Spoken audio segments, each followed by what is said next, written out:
제4장. 그러므로 형제들아, 우리가 끝으로 주 예수 안에서 너희에게 구하고 권면하노니, 너희가 마땅히 어떻게 행하며 하나님을 기쁘시게 할 수 있는지를 우리에게 배웠으니 곧 너희가 행하는 바라. 더욱 많이 힘쓰라. 우리가 주 예수로 말미암아 너희에게 무슨 명령으로 준 것을 너희가 아느니라.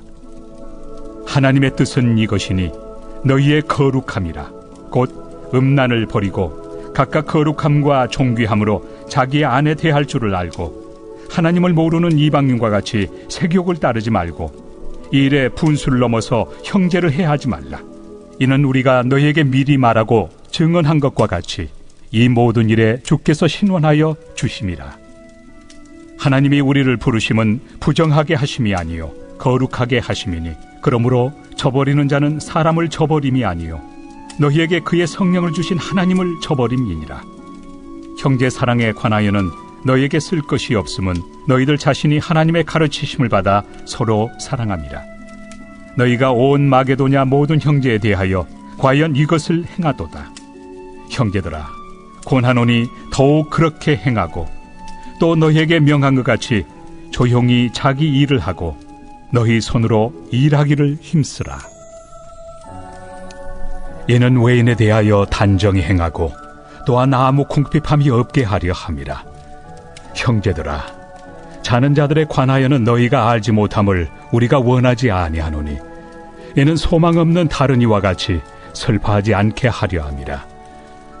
우리가 예수께서 죽으셨다가 다시 살아나심을 믿을진대, 이와 같이 예수 안에서 자는 자들도 하나님이 그와 함께 데리고 오시리라.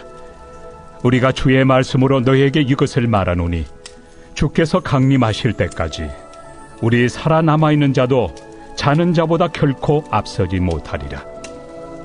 주께서 호령과 천사장의 소리와 하나님의 나팔 소리로 친히 하늘로부터 강림하시리니, 그리스도 안에서 죽은 자들이 먼저 일어나고 그 후에 우리 살아남은 자들도 그들과 함께 구름 속으로 끌어올려 공중에서 주를 영접하게 하시리니, 그리하여 우리가 항상 주와 함께 있으리라.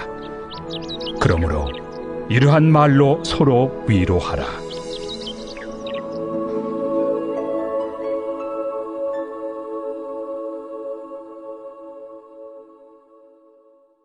우리는 일상을 살면서 마땅히 해야 할 일들이 있습니다. 부모로서 마땅히 해야 할 일이 있고, 또 자녀로서 마땅히 해야 할 도리가 있습니다. 직장에서 마땅히 해야 될 역할이 있고, 또 가정에서 마땅히 우리에게 주어진 일들을 감당해야 함이 있습니다. 성도의 신앙생활에도 이런 마땅한 영역이 있다는 것을 우리는 꼭 간과하지 말고 기억하고 실천해야 합니다. 기도하는 삶, 말씀 앞에 머물러 그 말씀을 마음에 새기고 영에 새기는 삶, 그리고 또한 전도의 열정을 가지고 복음을 전하여서 잃어버린 영혼들이 하나님의 백성 되게 하는 삶을 사는 것, 이 모든 것들이 다 성도의 마땅한 삶의 모습일 것입니다. 오늘 본문에서 성도의 마땅한 바라고 말하고 싶은 것이 있다면 무엇을 강조해서 말하고 있을까요? 아는 것을 실천하는 것입니다. 믿는 것을 행함으로 증명하는 것입니다. 그것이 성도의 마땅한 바라고 가르치고 있습니다. 우리는 하나님의 말씀에 대한 지혜력을 가져야 합니다. 하나님의 말씀이 어떤 의미를 담고 있는지, 말씀 속에 하나님께서 나에게 어떤 뜻을 가르쳐 교훈하시는지 우리는 지혜력을 가져야, 그래야 건강한 신앙생활을 할 수 있습니다. 그러나 이런 지혜력만큼이나 중요한 것이 있다면 실천력입니다. 우리가 거룩한 하나님의 말씀을 아무리 많이 깨달았어도 이것을 행함으로 증명할 수 없다면 여러분, 이것은 죽어 있는 것이나 마찬가지입니다. 그 어떤 지식이나 학문도 그렇습니다. 그것이 누군가에게 잘 교훈되고 전달되지 않는다면, 그 가르침과 지식이 실용적으로 우리의 삶 가운데 드러나지 못한다면 그 지식은 그저 책 속에 있는 문자에 불과한 것입니다. 신앙도 그렇습니다. 성경에 기록되어 있는 하나님의 말씀이 오늘 내 안에서 살아 역동하는 하나님의 권능의 능력이 되게 하지 못한다면, 그래서 우리의 삶으로 그 하나님의 말씀을 반영하는 인생을 살지 못한다면, 하나님의 말씀을 내 안에 담고도 그 말씀이 우리 안에서 죽은 것과 같이 될 수 있다는 이야기입니다. 하나님의 말씀은 살아 운동력이 있다고 말씀했습니다. 그 하나님의 말씀은 오늘도 우리의 영과 혼과 골수를 쪼개기까지 그 능력의 말씀으로 우리의 삶에 역동하고 있다고 분명히 말씀하고 있습니다. 여러분, 그것을 여러분이 신뢰한다면 그 말씀이 여러분의 삶을 이끄는 대로 여러분 순종하셔서 행함이 있는 믿음의 삶을 온전히 살 수 있기를 축복합니다. 오늘 본문에서도 1절에 사도 바울은 이렇게 고백합니다. 여러분은 어떻게 살아야 하며 어떻게 하나님을 기쁘게 해드려야 할 것인지를 우리에게서 배운 대로 하고 있으니 더욱 그렇게 하십시오. 사도 바울은 복음을 설명하는데 그치지 않았습니다. 복음의 내용이 무엇인지 그리고 복음에 합당한 성도의 삶은 바로 이런 하나님의 진리를 깨닫는 것에서부터 출발한다는 것을 늘 그는 이방 지역에 가서 교회를 세울 때마다 가르치고 권면했습니다.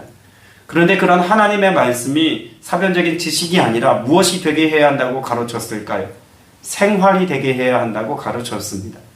삶의 모습으로 어떻게 살아야 할지를 고민하고 그것이 삶에 반영되어지는 성도의 삶이 복음에 합당한 삶이요 하나님께 칭찬듣는 삶이다 라고 말씀하고 있습니다.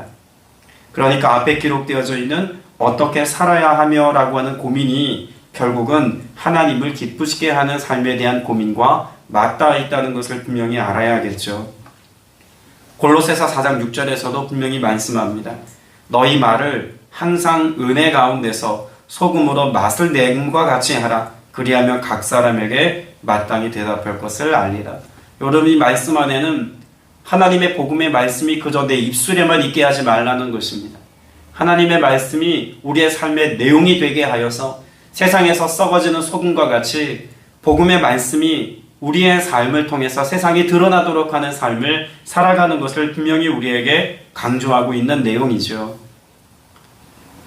예수님께서도 분명히 우리에게 권면하시고 마지막까지 당부하신 내용이 있습니다. 우리가 잘 아는 마태복음 28장 20절 말씀에 보면 내가 너희에게 분부한 모든 것을 가르쳐 무엇하게 하라? 지키게 하라입니다. 사도 바울도 지금 그런 양육의 자리에 서 있는 것입니다. 가르치기만 하는 것이 아니라 그 가르친 복음의 내용이 삶으로 실천되어질 수 있도록 지키게 하는 삶을 권면하고 돌아보고 신방하고 있는 것입니다. 여러분, 이와 같이 가르쳐 지키게 하는 삶은 우리의 힘과 능력만으로는 도무지 불가능한 일임을 애초에 주님께서 우리에게 당부하셨습니다. 그래서 가르쳐 지키게 하라라고 하는 말씀 뒤에 어떤 말씀이 따라오죠? 내가 세상 끝날까지 너희와 항상 함께 있으리라. 복음에 합당한 이해력과 실천력은 성령께서 우리 안에 함께 계심을 통하여서 비로소 가능한 삶이다라고 하는 것을 이미 예수님께서 말씀하신 것입니다. 사도 바울이 이것을 다시 한번 부연 설명하듯 로마서 8장에서 무엇을 말씀합니까? 로마서 8장 8절의 말씀을 보면 육신에 있는 자들은 하나님을 기쁘시게 할 수 없느니라고 말씀하셨습니다. 이 말을 뒤집어 놓고 생각을 해보면 우리가 육신의 정욕의 문제, 안목의 정욕의 문제, 육신을 따라 살고자 하는 쾌락의 문제, 이와 같은 육에 속한 것들을 철저히 예수 안에서 배격하는 삶을 살지 못한다면, 이것이 제거된 삶을 살지 않는다면 우리의 삶에는 하나님을 기쁘시게 하는 삶을 온전히 이루며 살 수 없다는 것을 설명합니다. 그 해법이 무엇일까요? 육신에 있는 자들은 이라고 하는 설명에서와 같이 영에 있는 자들이라고 하는 설명을 따른다면 오늘 저와 여러분은 하나님을 기쁘시게 하는 삶을 살 수 있다는 말이 되기도 합니다. 오늘 우리가 들은 바 하나님의 복음의 말씀이 여러분의 삶의 내용이 되게 하는 삶을 살기까지 더욱 성령님을 사모할 수 있기를 바랍니다. 더욱더 그 은사와 은혜와 능력을 갈망함으로 내 삶의 모습을 통해서 예수 그리스도가 드러나는 삶을 살아갈 수 있도록 하나님의 거룩한 도구요 그리스도의 신부의 삶을 대망하며 여러분 기도할 수 있게 되시기를 바랍니다. 여러분, 히브리서 말씀을 보면 이와 같은 삶을 살게 하시기까지 주님이 우리에게 무엇을 이루었다고 말씀합니까? 그러므로 우리가 흔들리지 않는 나라를 받았은즉 은혜를 받자. 이로 말미암아 경건함과 두려움으로 하나님을 기쁘시게 섬길지니라고 말씀합니다. 히브리서 12장 28절에 우리에게 말씀하시는 흔들리지 않는 나라, 우리가 그것을 받았다고 말하고 있는데 이 흔들리지 않는 나라는 무엇을 말씀합니까? 약속하신 성령을 선물로 받음입니다. 다시 말해서 성령께서 내 안에 주권자요 통치자로 우리 안에 다스리는 분이 되어주실 때 내 안에 하나님의 나라, 요동하지 않고 세상의 그 어떤 도전 앞에서도 흔들리지 않는 나라가 내 안에 이루어졌다는 것을 말씀하고 있습니다. 내 안에 흔들리지 않는 하나님의 나라를 소유하게 되었을 때 우리는 통치자 되시는 그 주님의 주권과 다스림에 순종하는 삶을 살 수 있게 됩니다. 그 순종함으로 행함이 있는 믿음의 삶을 살 수 있다는 이야기죠. 여러분 때문에 우리에게 성경이 어떤 삶의 내용을 가르치고 또 당부하고 있을까요? 믿음으로 살라고 말씀합니다. 믿어야 합니다. 주님이 약속하신 말씀을 믿는 것입니다. 주님이 우리와 영원토록 함께 하시겠다는 약속의 말씀을 믿는 것입니다. 우리 안에 내면에 하나님의 거룩한 성전을 지으시고 우리와 함께 사시겠다는 약속의 말씀을 믿는 것입니다.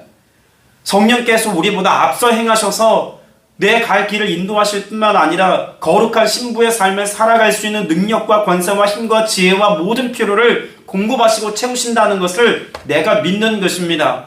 나는 그렇게 살 수 없지만 그렇게 살게 하시는 주님을 오늘 우리가 믿고 신뢰할 때 하나님을 기쁘시게 하는 삶을 살 수 있는 것입니다. 그래서 사도 바울은 믿음이 없이는 하나님을 기쁘시게 할 수 없다고 말씀하고 있는 것입니다. 여러분, 하나님의 나라는 무엇을 우리에게 하나님의 나라라고 사도 바울이 가르쳐 줍니까? 하나님의 나라는 먹는 것과 마시는 것이 아니요 오직 성령 안에 있는 의와 평강과 희락이라. 이로써 그리스도를 섬기는 자는 하나님을 기쁘시게 하며 사람에게도 칭찬을 받느니라.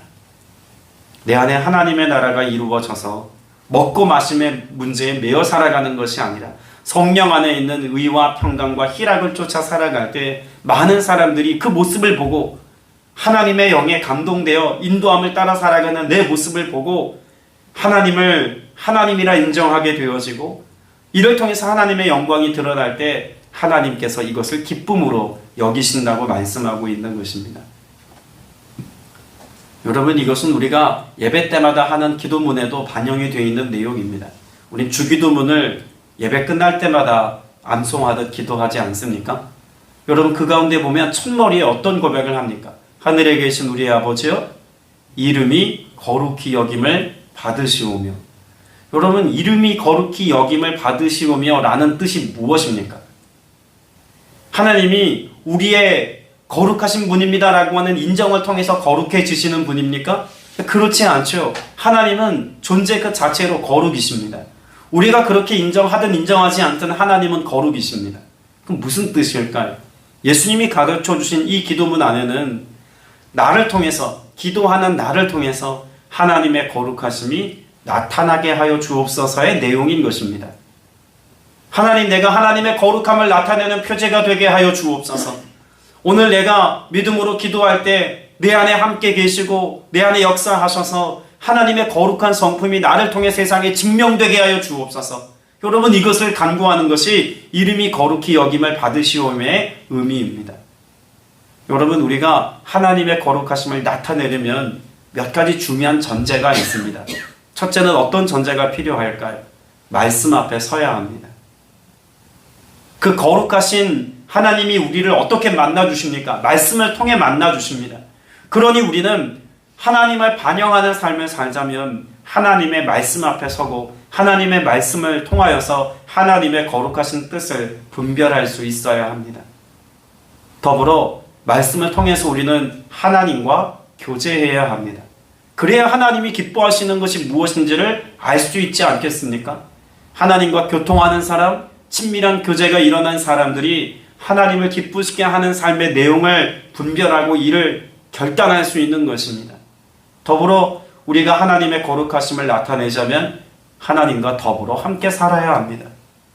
주님이 우리 안에 함께 사실 때 우리의 연약함, 우리의 부족함, 우리의 미련함, 이러한 것들이 채워진 바 되어지는 것은 물론이거니와 성령께서 깨닫게 하신 그 하나님의 기뻐하시는 뜻을 우리의 삶의 실천력으로 나타낼 수 있는 의지와 결단과 능력이 내 안에 계신 성령님으로 말미암아 가능하다는 것을 가르치고 있는 것입니다. 이름이 거룩히 여김을 받으시오며, 여러분 짧은 구절 안에는 이런 놀라운 우리를 향한 하나님의 교훈이 있습니다. 그러면 우리가 그와 같이 기도한다면, 매일같이 그렇게 기도한다면 실상 우리의 삶 속에 복음으로 말미암아 내가 행함이 있는 믿음의 삶을 사는지를 늘 점검하는 삶을 살아야 하는 것은 성도의 마땅한 바라고 해도 과언이 아닐 것입니다. 여러분의 일상을 말씀 앞에 점검하게 되시기를 바랍니다. 내가 오늘의 삶을 말씀대로 살아갔는지. 그러나 데살로니가 교회 성도들의 삶의 모습이 분명 칭찬받는 성도의 모습도 많이 있었지만 너무나 안타깝게 사도 바울에게 책만 듣는 모습도 있습니다. 여러분, 이것이 어쩌면 우리 신앙인들의 신앙의 양면성을 잘 보여주는 내용이 아닐까 싶습니다. 앞서 데살로니가 전서 말씀을 강해하면서 교회 성도들의 삶의 태도를 몇 가지로 설명드리지 않았습니까? 이들에게는 종말론적인 신앙이 있었습니다.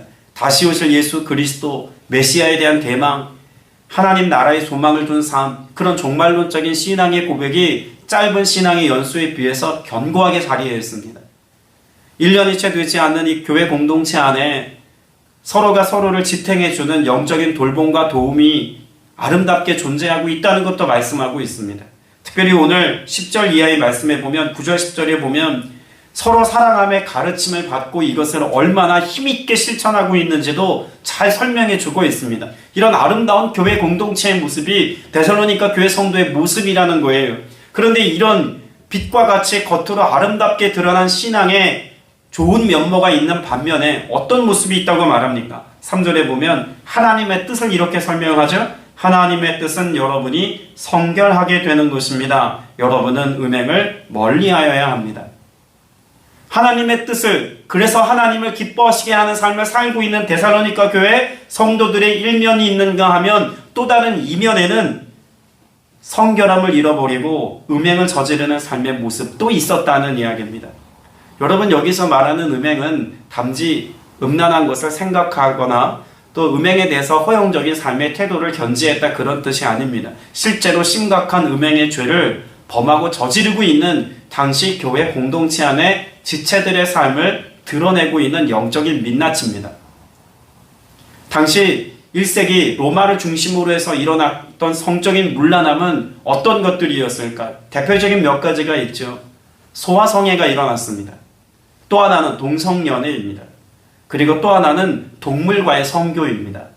여러분, 이런 추잡스러운 삶의 모습들이 어떠한 삶의 모습으로 나타났다는 이야기일까요? 문화라는 이름으로 당시 1세기부터 3세기 사이 로마 전역뿐만 아니라 로마가 통치하고 있었던 모든 정력 가운데 드러났던 문화 현상이었습니다. 그냥 당연하게 받아들이는 삶의 일상의 모습이었다는 겁니다. 그러니 교회 성도들도 죄에 대한 분별력을 갖지 못하고 있는 상황에서 문화라는 이름으로 단지 누구나 다 그렇게 사는 일상의 삶의 방식으로 자리하고 있는 그러한 삶의 모습을 받아들이는 것은 결코 이상한 일로 여기지 않았습니다.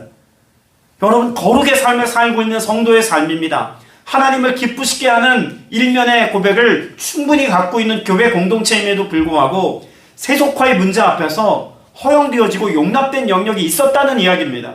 오늘날 교회 어떤 모습일까요? 오늘날의 교회도 다르지 않다고 생각합니다. 복음에 대하여 우리가 잘 모르는 삶을 살고 있습니까? 그 어떤 시대보다도 복음에 대하여 잘 아는 시대입니다. 수많은 설교자들이 다양한 매체를 통하여서 하나님의 말씀을 쏟아내는 설교의 홍수 시대를 살고 있습니다. 복음에 관하여 알려고만 하면 얼마든지 양육받고 훈련받을 수 있는 수많은 교회와 영적 지도자들이 우리 곁에 있는 삶을 우리는 살고 있습니다.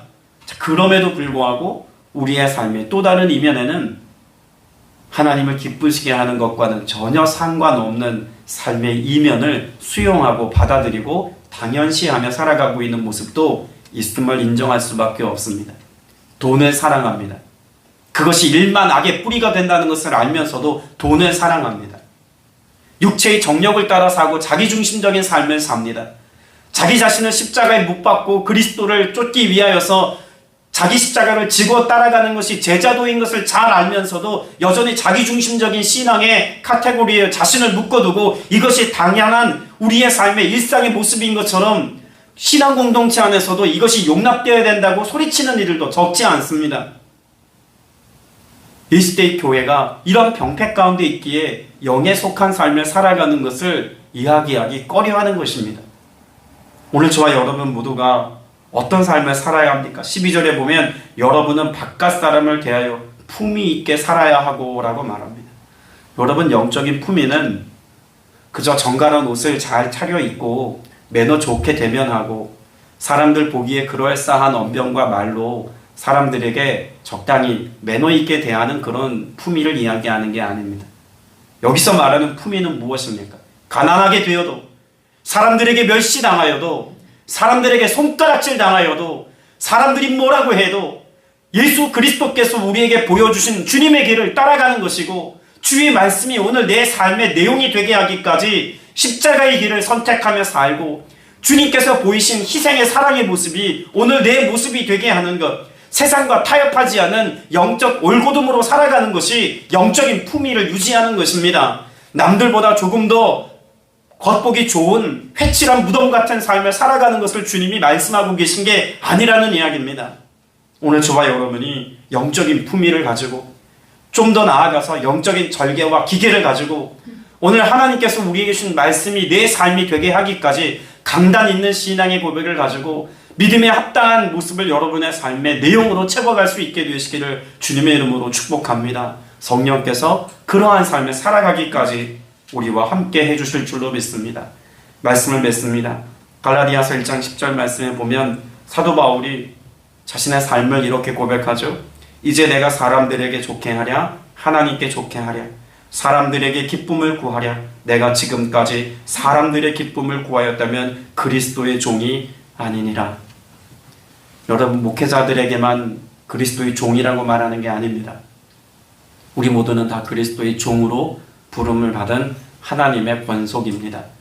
여러분, 그리스도의 종으로서 하나님을 기쁘시게 하는 삶이 무엇인지 오늘 기도의 자리에서 확증받고 오늘 나에게 기대하시는 하나님의 기쁨의 내용이 내 삶이 되게 하여 주옵소서. 그리고 성전을 나가 여러분의 일상을 살아갈 땐 진정 그런 삶의 열매를 가득 맺으며 예수 그리스도를 복음을 증명하는 여러분 되시길 축복합니다. 기도드리겠습니다. 은혜가 풍성하신 아버지 하나님, 여기 모여 예배한 모든 지체들, 온라인으로 예배한 지체들의 삶의 모습을 통해서 세상에 예수 그리스도의 빛이 드러나기를 원합니다. 오직 성령께서 친히 우리 안에 내주하시고 다스리시고 역사하셔서 하나님의 거룩하심과 온전하심이 하나님의 하나님 되심이 증명되게 하시는 은혜 누리게 하여 주시옵소서. 나의 기쁨과 만족을 위하여서 신앙을 이용하는 어리석은 자가 아니라 하나님을 기쁘시게 하기 위하여서 기꺼이 내 삶을, 마땅히 내 삶을 하나님께 내어드리는 성도의 삶을 살아가기를 원하오니 성령님 친히 우리의 삶을 주장하여 주시옵소서. 주님 앞에 겸손히 무릎 꿇고 우리의 필요한 것과 우리의 연약한 것들을 인정하며 간구합니다. 주의 도우심을 구하오니 하나님의 이름을 영화롭게 하기까지 우리의 삶에 합당한 것들을 채우시는 주님의 돌봄과 공급 또한 은혜로 누리게 하여 주옵소서. 간절한 소원과 믿음의 선포 위에 합당한 열매를 맺기까지 역사하실 것을 믿사오며 예수 그리스도 이름으로 간절히 기도드렸사옵나이다. 아멘.